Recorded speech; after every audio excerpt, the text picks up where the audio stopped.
It's a pleasure to present Sebastien Breteaux, who is going to speak about bond state for fractional Schrödinger operators.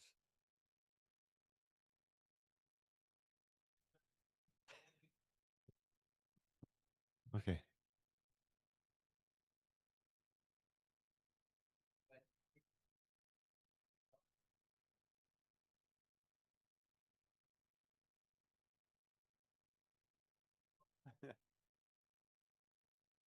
Okay. Can you hear me? Is it okay with the microphone? Okay. So maybe I'd like first to thank the organizer for a nice conference, and also personally for the special care that they have taken of me before the conference. That's really, really nice. And of course, I want to congratulate Volker for his 16th birthday. And I don't know. There's a line. Yeah. Okay.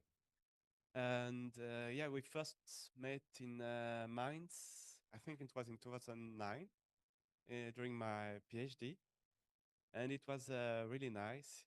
He offered me, he told me I could apply for a postdoc position, what I did, and I really enjoyed my 3 years in Braunschweig. It was a really interesting experience, both on a professional and human side. And yeah, I really appreciated the nice working condition that you could create, and that you would always help us to understand also things that would be very easy for you, but you will take time to explain in full details. And yeah, on the human side, I also appreciate that you were really ready to help people. And I remember that someone has some really heavy problem visas at the lab, and yeah, I thought it was really nice of you the way you treated the situation. Anyway, let's start with the presentation. And yeah, so I will speak about fractional Schrödinger operators, and especially we are interested in the number of bond states they can have. We will actually only give upper bonds, and the subcritical case is already quite, I mean, closed, almost, I'd say. Not totally, but almost. And so we will be interested in the critical and supercritical case. Let me mention that it's a joint work with Jérémy Faupin and Viviana Grasselli, who are both at Université de Lorraine. And thanks for sponsors. Actually, it's another occasion to show that the relation that we have with Volker, because you have ANR and DFG, and this was, we could hire Viviana Grasselli as a postdoc because we have the joint project with Volker and Zied, and also Søren, who's not here, but Søren Petra, not, yeah. So yeah, let's start with number bonds. So what do we consider? So just a remark for notation, I will include 0, so as in the French convention. And yeah, we'll consider some potential V's from RD with positive values, well, non-negative values. And so this is our operator of interest. So you have a Schrödinger operator, but we will consider fractional Schrödinger operator. So you have here what I write as the absolute value of a gradient is just square root of minus Laplace operator. And we will take a negative, well, a positive V, so you have something negative here with minus. And our quantity of interest for the whole talk, it's this quantity. It's the number of negative eigenvalues of this operator. Sometimes here I will consider the number of eigenvalues smaller than some other quantity E, some energy E. But yeah, this is what we're interested in. So there are 3 cases that we will consider. The subcritical case for theta smaller than D, critical for theta equal D, and supercritical when theta goes above D. So let's consider the most well-known case. It's theta equal 2. So when we just have minus Laplace operator. And there are many results are known. I mean, and in particular for D larger than 3, you have so-called CLR bonds, which tell you that the number of eigenvalues, strictly negative eigenvalues, is smaller than an integral depending on v. So you have an integral of v to the d over 2. And the constant here only depends on the dimension. Okay. And well, an interesting question is to know what is this constant, but I will not treat this question at all in this talk. Well, it's a difficult question. Well, and then you have in the supercritical case. So well, supercritical here will be d equal 1 because there's not much room for d smaller than 2. So you will see that there's a -1 here, which means that the number of eigenvalues is smaller than 1 plus an integral. And you cannot get rid of this 1 because you have really cases when you have you will get an eigenvalue. And here it's actually very nice because you see that the multiplicative constant is 1. You can work out the multiplicative constant because it's in dimension 1, so you have more explicit formulas. And yeah, so it's a very, very nice case.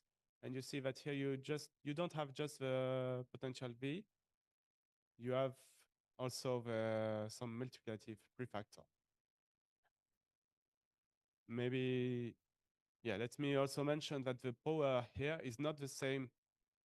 I mean, if you will look at this formula, you would expect a V to the 1/2, but it's not the same regime that you get in the supercritical case.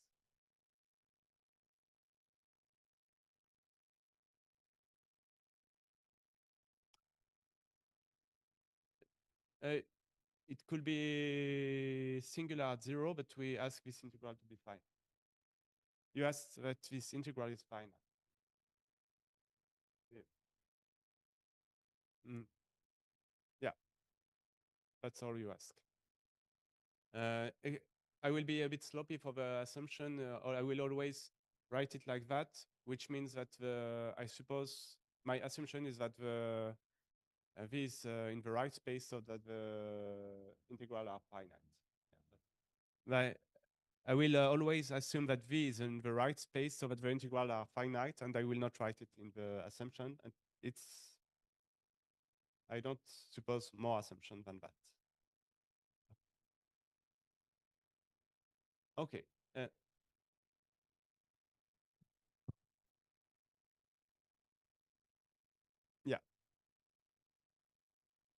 Yeah, actually, yeah.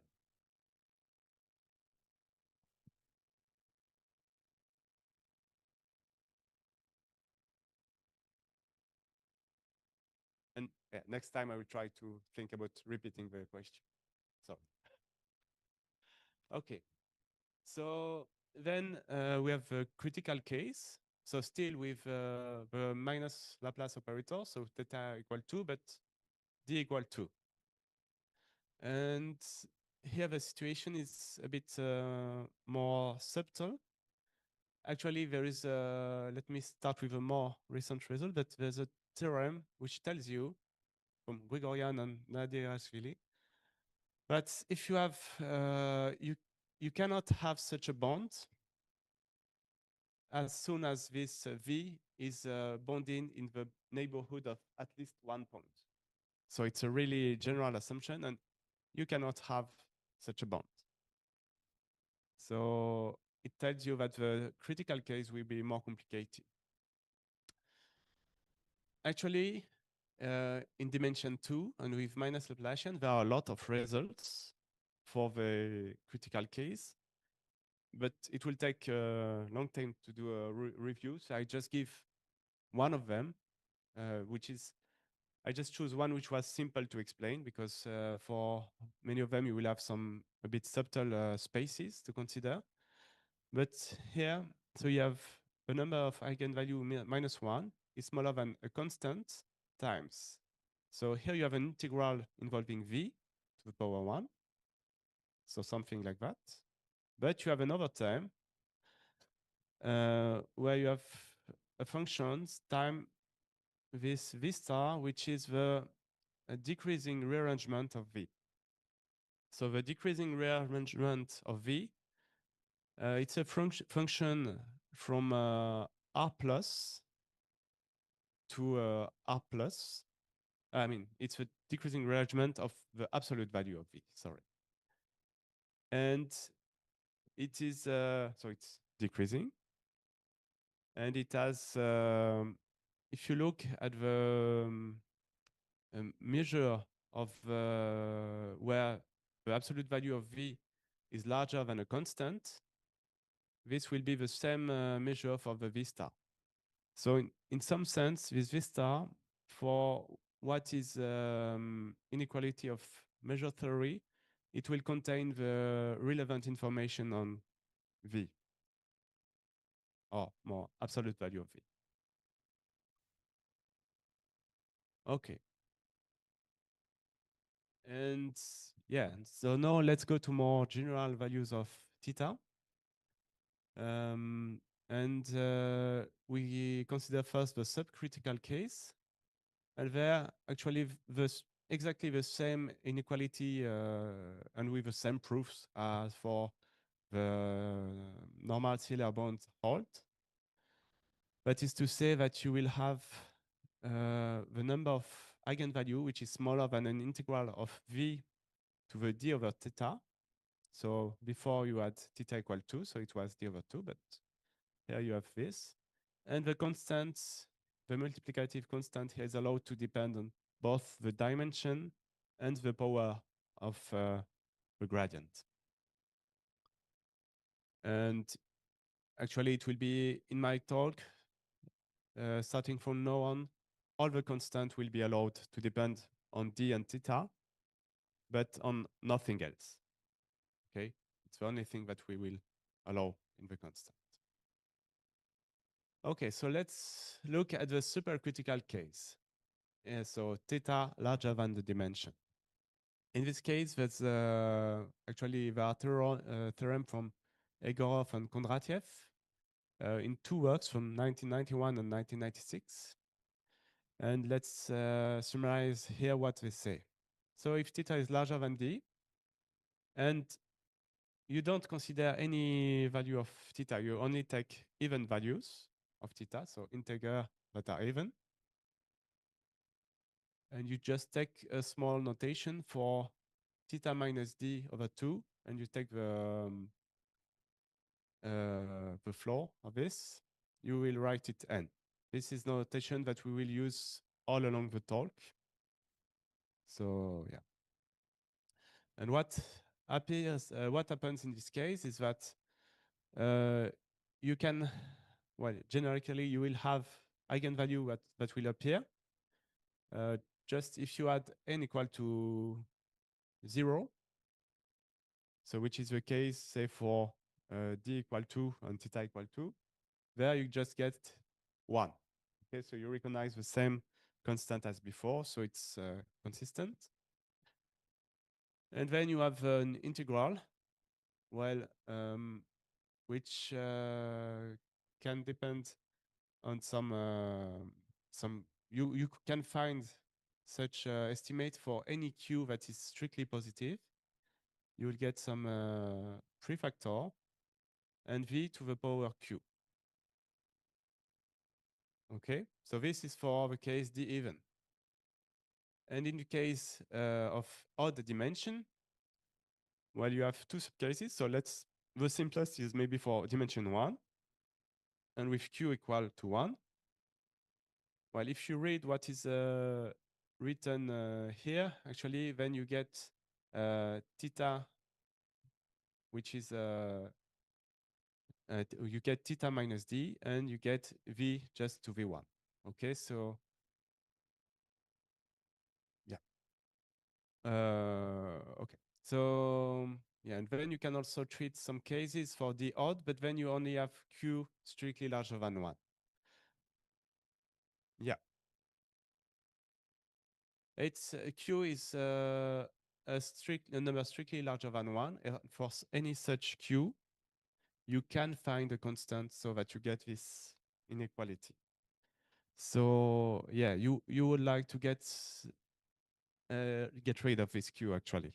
If possible, q equal 1 will be what you would like to get.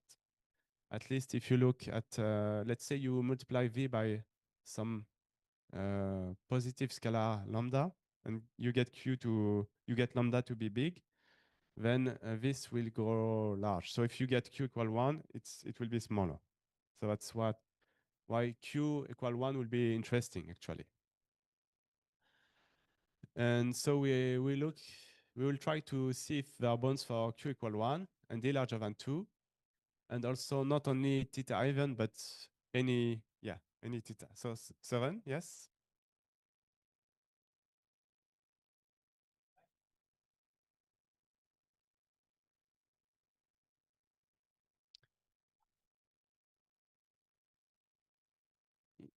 Yeah, so let me repeat your question for, yeah, so Søren said that the right hand side is not translation invariant, whereas, yeah, well, I mean, of course, the left hand side is.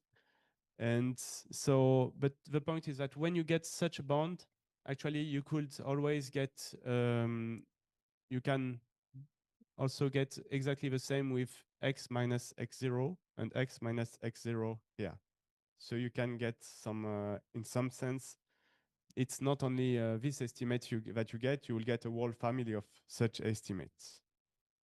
But yeah.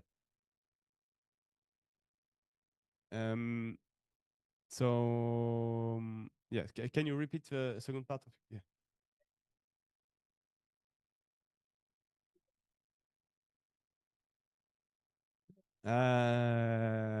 Yeah. So yeah, if there are several, so yeah, let me repeat. So Søren was asking what happens if you have several singularities, because if there is only one, you can just translate. If there are several ones, yeah, I don't know. So okay, yeah, if there are several singularities, I don't know to handle that. Okay, so yeah, so let's go to a result in the supercritical case, so theta strictly larger than d. So we have the same notation for this n, which is theta minus d over 2. And the first part is the same. So we have some constant, which are eigenvalue that will happen. And on the left, we will have some, again, nasty integral. But we can handle every theta. And we get the power 1 for v. So we get some improvement. Let's compare with the result that we already had before, maybe because there are many parameters. So let's look at it with step by step. So if we come back to the case of Blandecker, Goldberger, Simon, and Klaus, so d is equal to 1, and theta is equal to 2. So if we just replace here, well, theta minus d is 1, so 1 over 2, you get n equal to 0. And this constant does give you only 1. So this is fine. And here you have theta minus d is 1.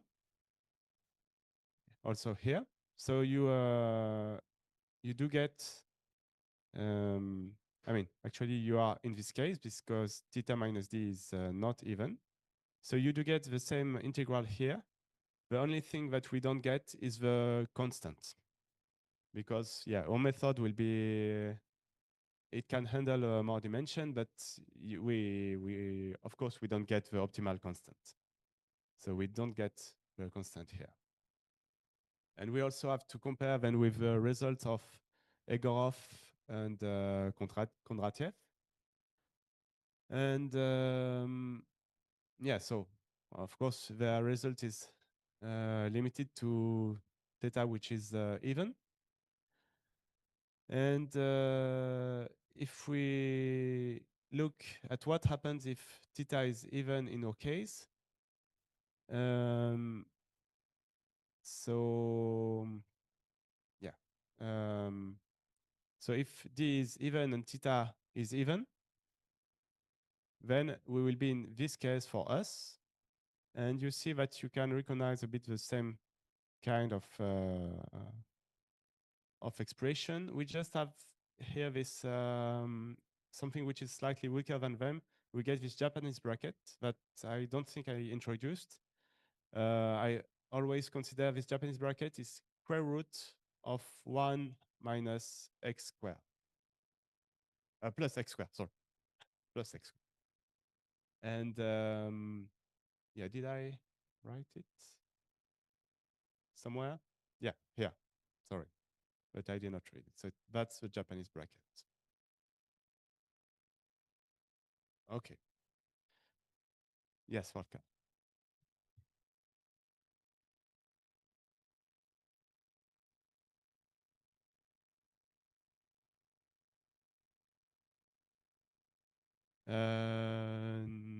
No, which the question of Volker is if I compare it with the Kondratiev-Grigorian result. You mean yeah, okay. Yeah, this no, I was not planning to. Sorry, I got in the wrong direction. Yeah, yeah. Actually, here the point is the Grigorian Nadarashvili result. You cannot get a result with only an integral like that. And so we have a second term, not only an integral like that in the critical case, but for now, the result I showed is the supercritical case. So it's not yet this one. So we don't have such a result in this case. So it's okay to have only integrals here. Okay, and yeah, but so here we get something slightly weaker than what they had, but I mean it's okay. And here we do get the limiting case for q equal 1. And yeah, in the other case, we just get the limiting case of I mean, with q equal 1 of the integral. And yeah, so that does generalize this. I mean, generalize, but does reach the case q equal 1. Are there some questions? Yeah.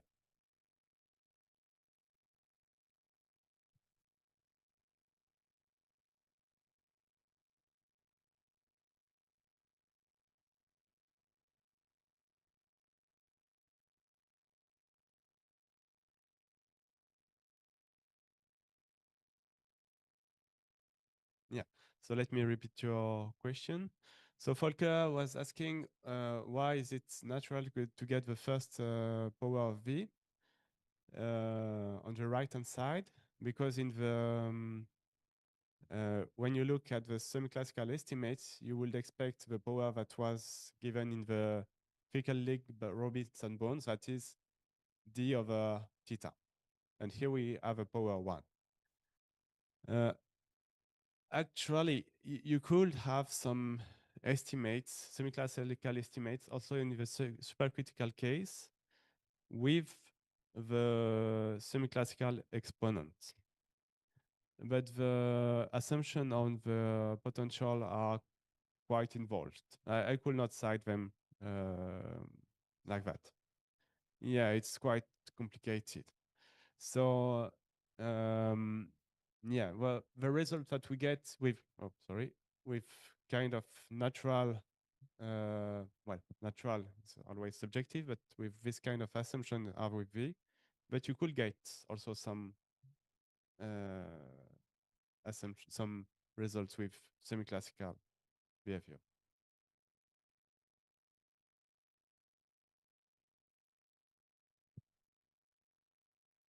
Growth at infinity of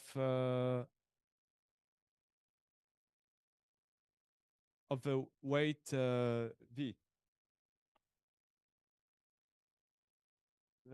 The growth at infinity of the weight here. Yeah, so you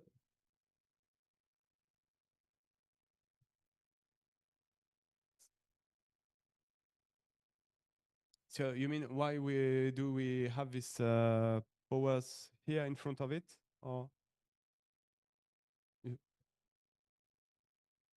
can you speak a bit? So,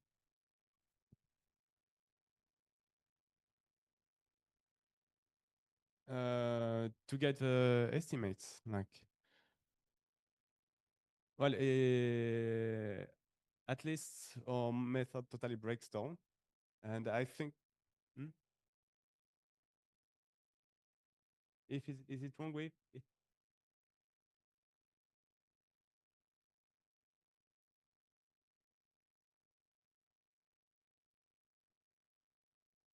Yeah, yeah. I we did not work out examples that would say that it's a necessary condition. So yes.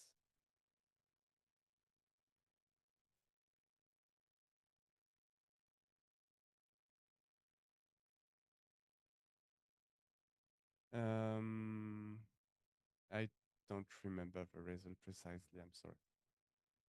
I I'm not sure, but yeah, this result about semi-classic, I only looked at it rapidly, and I'm not sure. I don't. Mm-hmm.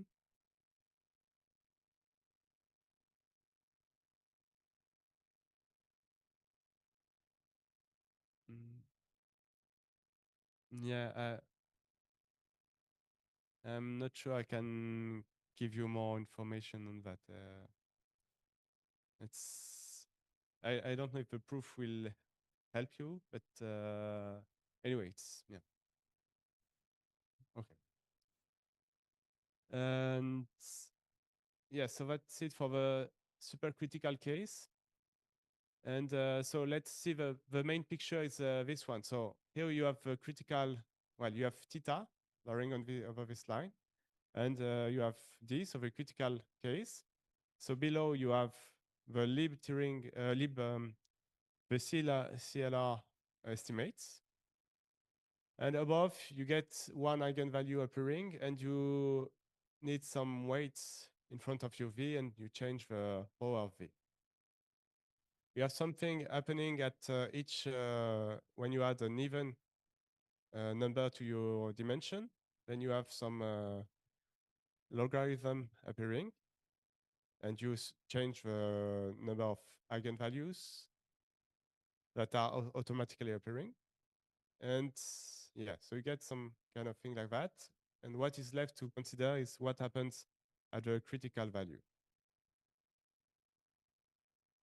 So let's see our results. So we consider the a harmonic oscillator here with some constant. Well, don't pay too much attention to the nasty constant. It could be changed somehow. E to the E, but yeah, it's you could do it with E and with something a little bit bigger here. Well, simpler but bigger. Like you will just get logarithm of h, not square root of logarithm, plus some epsilon at some power 1 plus epsilon. Mm. And yeah, so this e to the e is just to get some refinement. So the idea is that we have a function of the harmonic oscillator here, so it's an operator here, applied to square root of v. And so it's a bit larger than just an integral of v, okay? But not so much. And it is not of the form of a result of Gregorian Nadrashvili, because you don't have an integral. You really have an operator hitting on this square root of v. Okay, so let's just compare to the, yeah, I mean, compare. We cannot compare that much, but the result that we had before on the critical case was I just cited one, but it's just to show a bit that here we have power 1 in V and also here in V, and they also have something that, yeah, I mean, you always have one part which says that you don't have only an integral. It's not, yeah. But a result holds for any dimension. That's what is interesting. Okay, so before I'd like to go to the proof now. But before I can do that, I have to speak a little bit about the weak Schatten norms. And the definition is actually quite simple. If you consider the eigenvalues of a compact operator A that you take in a decreasing order, then you just have a sup of some prefactor times the singular value.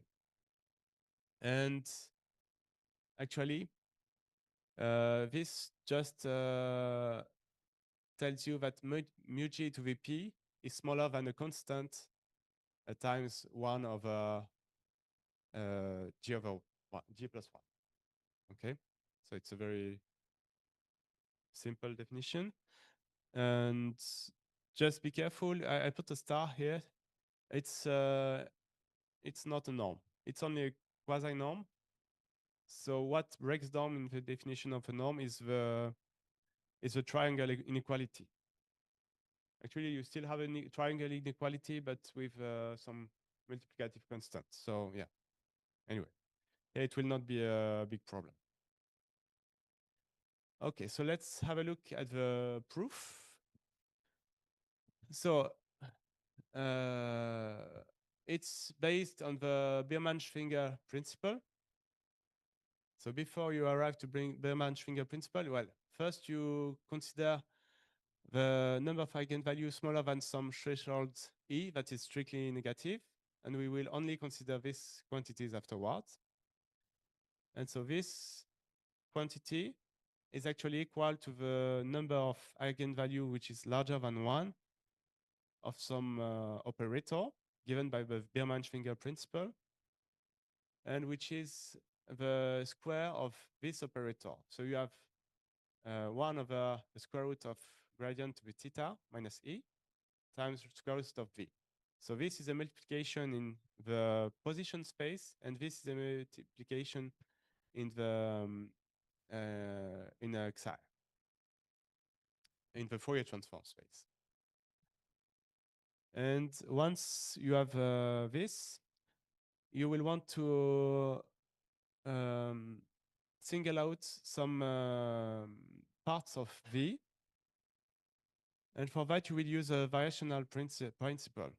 So you will consider the set of square root of V times some power of x to some, well, with alpha multi-index. And you can, I introduce this notation here that you have A perp, it's just A on the times the orthogonal projector on the orthogonal on the vector space generated by this Fn. So once you have that, you can bound this number of eigenvalue given by the Biermann-Schwinger principle. You can bound it by the dimension of a vector space given by Fn, plus the number of eigenvalue larger than 1, that the one just on the projected space. This part is actually very, well, it's trivial because, yeah, the dimension of this space is smaller than the number of vectors in this space, and which in turn you can estimate by this quantity. And well, actually it will be, well, if V is not really 0, this will be an equality. So yeah. Anyway, so what we are left is just estimating the number of eigenvalue bigger than 1 of this operator projected. And you can actually estimate it by the Schatten norm, weak Schatten norm of the operator.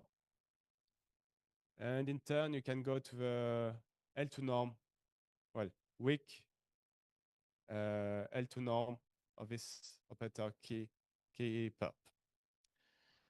And here we will want to distinguish two parts in this operator.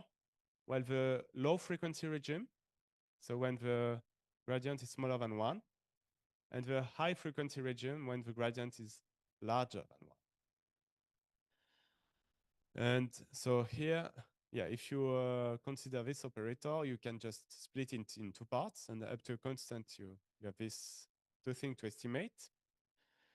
And so the one with a low frequency, we will just use that this weak L2 norm is smaller than the L2 norm. And for the high frequency regime, we don't need the projection on the perpendicular space. So we will just estimate it by the same thing, but without the projection.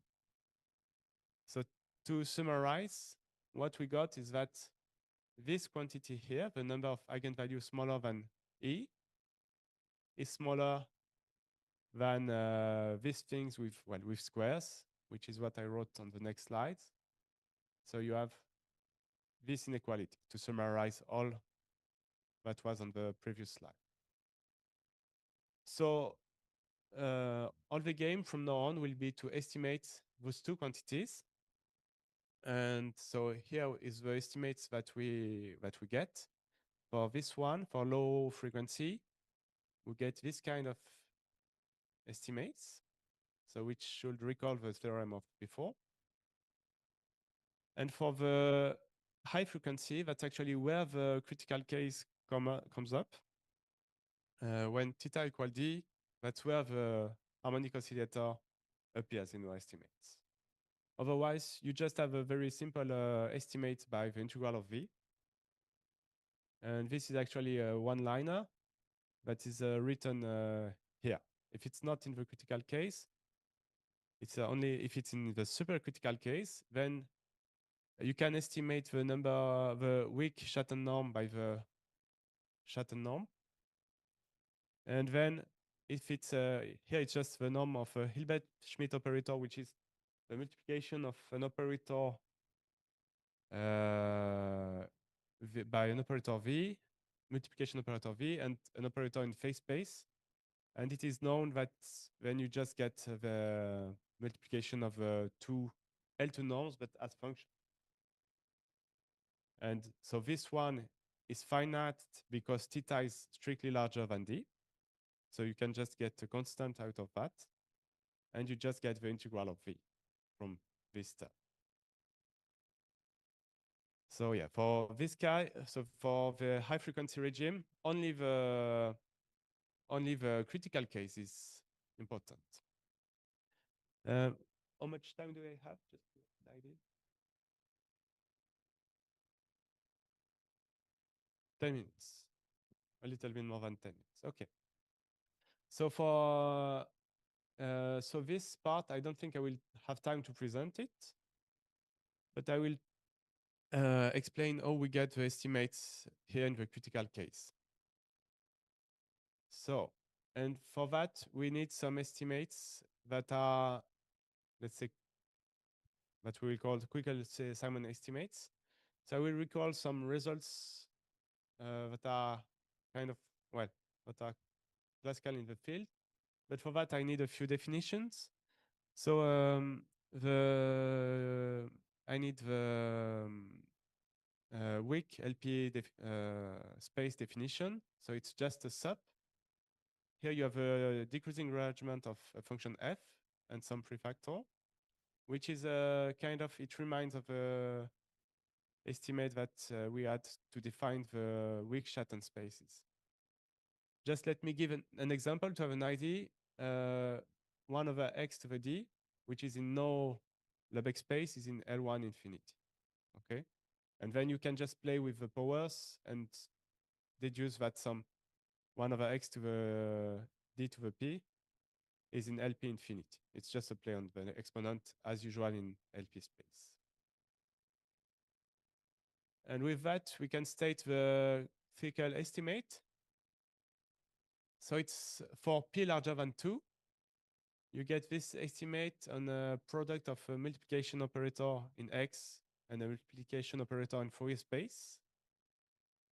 It's smaller than some constant depending on P, and you have a LP norm of F and the LP infinity norm of G. So then we need to know what happens if P is smaller than 2. For that, you need some slightly different spaces. So let me introduce them. Okay, so I need to use some spaces of sequences. So if you have a sequence indexed by ZD, you can also construct a sequence indexed by the integers, where you just take the moduli of the UK and you sort them by decreasing order. Okay. And then you can define, again, a norm on the sequence here by just taking the sub of the UJ, so this element in decreasing order with some prefactor. Okay, so some examples. So you have a bit the same as in the continuous case. 1 over k to the d with a Japanese bracket is in L1 infinity. And you can play the same game with the exponents. I need still another space for function on RD. Okay, so here you have a cube, a unit cube centered in 0. Here you have a vector with integer coordinates, and you will consider the cube q translated by k, and you restrict f to this cube, and you take the L2 norm. This is what will be written UK here. So it's just the L2 norm of f on a cube translated by k. It's quite simple. And then the f norm f LP LQ is just the LP norm of the sequence of this L2 norm on cubes. You can play the same game, but instead of taking the LP norm, you take the LP infinite norm. Okay. And so let's give some examples. Here you can get some, if you have some condition on P to avoid some singularity, then you get that 1 over x over d to the p is in LP infinity of L2. And so if you get rid of the singularity in 0, which is our case when we consider the high frequencies, then you have just that it is in LP infinity L2. Okay, so now we can quote the result of Simon, which is a bit like before. Well, here you have a piece smaller than 2. And you have this weak Schatten norm that we want to estimate, which is smaller than some constant. And you have a product of the small LP prime norm and the times the LP prime infinity norm of L2. So we still have the case P equal to open. And that's what we needed to do for estimates. It's a bit nasty. It's not as nice as what we obtained, but still, it's an estimate for the L2 case. And here you will get some, you don't get only the L2 norm of F, you get the L2 norm plus times some harmonic oscillator. And this term, actually you take the function g squared and you decompose it as a product. Just forget about the sub and int for the time being. And you will decompose g squared as a product. And here you will have a product of the LP infinity norm times the LP prime infinity of L2 norm of GP prime. So why is that actually a good thing?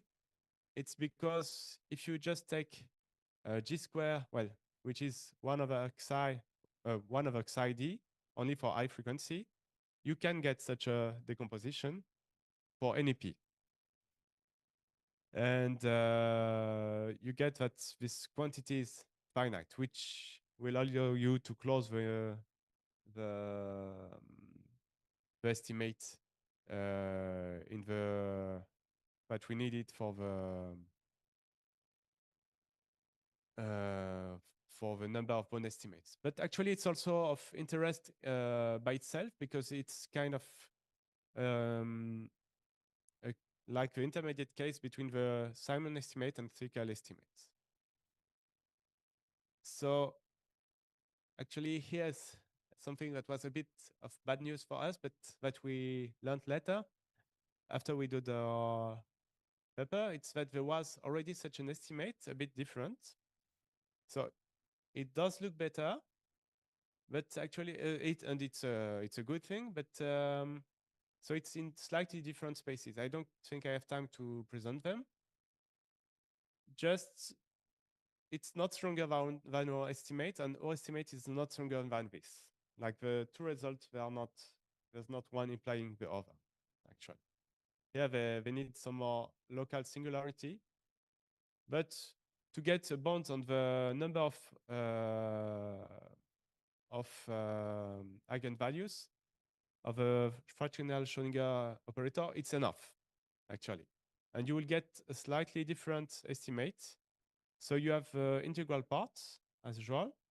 And here you get another estimate while we're in this space that I did not present, but it's not so complicated. Okay, but yeah, let me stress out that still there's a part that I did not I will not have time to present, but it's for the low frequency, we still have to do the work that we did. Okay, so how long? 4 minutes. I think that's okay to give proof. I mean, to sketch the proof of the or estimates of this. So you have the harmonic oscillator here, and we set some sequence of number indexed by k. So sorry, actually k is not in ZD here. K is an integer. Okay, and so you have this sequence e to the k plus 1. And for a function f, we write fk when we just localize on an anomaly with respect to the harmonic oscillator. All inequalities will be with depends on d, and sorry, it's not delta. There's no delta. Sorry, yeah. It's a type. And okay, so when you take this Schatten norm, I said it's not norm, but actually it's equivalent to a norm. So you can use the triangle inequality for a series, just that you will get a prefactor. So it's not a problem. And here we just, what we change is that we localize fk. So we'll focus on this case with fk, which is localized in an anomaly. And so this, let's look at this quantity, and it's convenient to look at it as a square, as usual with this L2 norm. And I don't know if you can read the green part, maybe not. But if you can read the blue part, it's just the same, but with p's instead of p prime. Okay, so it's just to use Alda, let's say, to get from here to here. And so you have to estimate both those terms, so with p and p prime. And the first one is estimated with Thickle. The second one is estimated with Simon. And so you get some part with p and p prime. And you get some part with LP norm of fk that you can just use estimate by some Sobolev embedding. The part on GP is actually already what you want for the final estimate. And for Simon, you will get some part with fk that you can, yeah, you have some embeddings and you can just estimate that the norm of fk in L2. And the norm of GP is as you want. So actually you're almost done. The thing that is problematic is that I cheated a little bit here. I did not write that P is actually depending on K. So here you have a pk actually, and you can bound it with some choices of right parameter. You can bound it by logarithm of lambda k. And yeah, so you will need to compensate for this growth, because you will then get this sum of square root of lambda k with fk, because all that is remaining is this product of pk and the fk. And this you can actually, I mean, this you can get inside of the norm here, and you can just recover the harmonic oscillator, and just that's how we get this norm involving the harmonic oscillator. Yes. On this step, yeah. So, well, actually, so here you get it inside, okay, and on an annually like that, you can control this by the harmonic oscillator on the annually, because it's okay. Yeah. In one word, it's just that the harmonic oscillators is between. I mean, with this square root, it's between that and. I mean, you can control it by this thing, and in the other way around also. Because you are in this, your fk is living here, so this is smaller than that. It's okay. And basically that's it. Then you just have to take the sub on the piece. And yeah, so well, okay, these are the papers I mentioned. And yeah, if there are some questions, some steps, you can really ask. And thank you for your attention.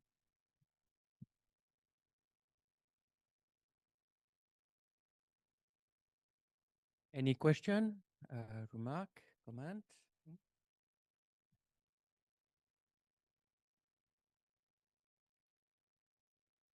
So, so how natural is it that the harmonic oscillator appears? I mean, because you made a choice, right, in your decomposition?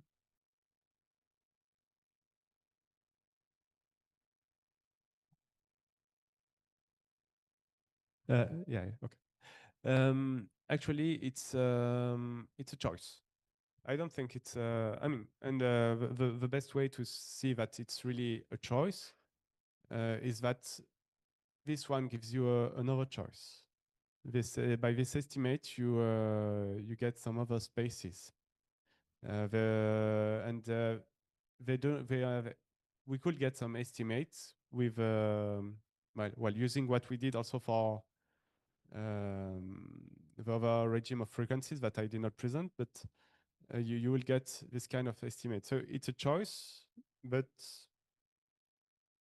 it's, yeah, I don't, for me, it's still an open problem, because even in the case of dimension 2, you have a whole zoo of estimates, you know, and what is the right, well, what will be the right space? For me, it's an open question.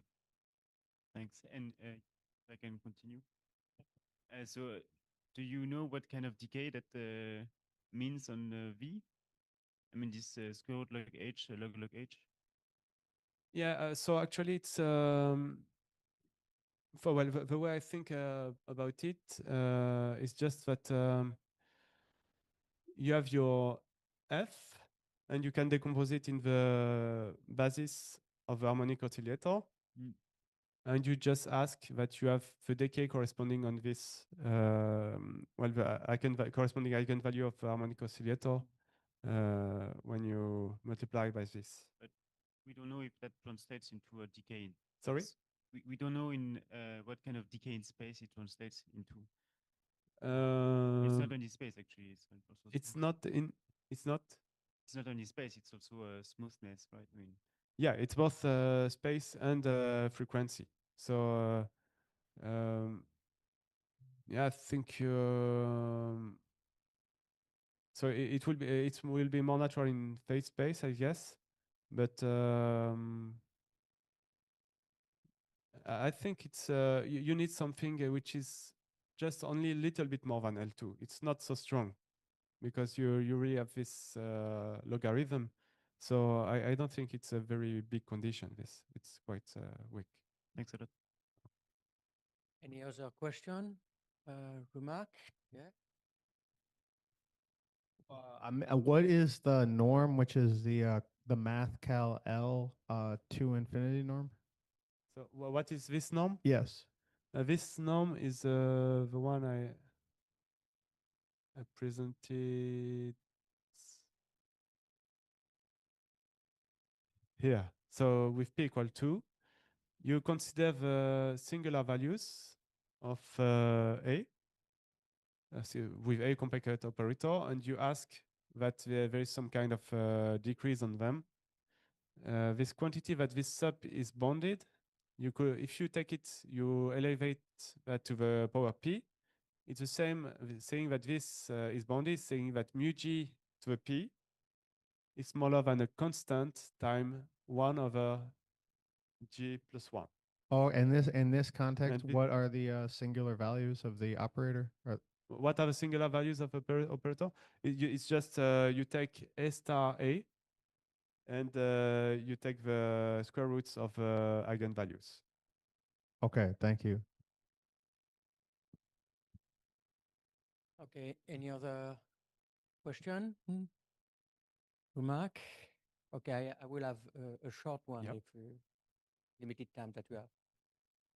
Very general one. If I add a potential which is positive at the origin and really compactly supported and localized, You mean what's its business counting the number of bond states? you mean here if I add sorry. add a small thing which is positive? positive on for example, localized on the origin. Yeah, well, something actually, okay, I did not say mention it, but it's What's going on? you can if you have some positive part, you can always bond.